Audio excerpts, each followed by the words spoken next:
I'm Jon Fountain. I farm here at Newton Valence farm and I'm part of the Selborne Landscape Partnership. Newton Valence estate is 1,300 acres, 850 of that is arable.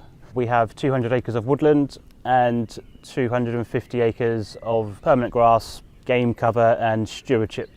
We're not cultivating the fields at all. We're establishing crops with a direct drill into the previous year's stubble to minimise the disturbance of the soil, which breaks down organic matter and releases carbon. By not disturbing the soil, we're able to build our structure, which increases the water infiltration and the water holding ability of the soil. The worms are effectively our cultivator because we're not disturbing the soil with metal and machinery. They are critical to incorporate all the residue from the top down into the lower profile. They aid with channels for drainage. If worms are there, then it's a good indication that the soil is working.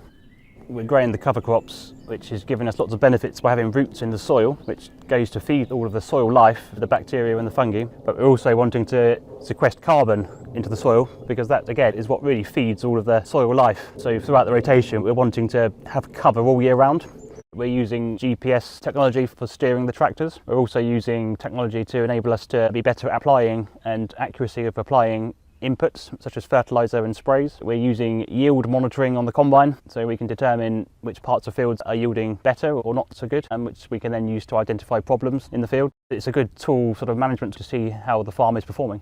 It's incredibly challenging being a farmer because we can't control the weather, and that's one of our biggest issues, I suppose, with growing crops. The climate seems to be changing and we're facing long periods of drought and intense rainfall, which is another reason why we're so keen to make sure our soils are really working for us. Our soils are our biggest asset.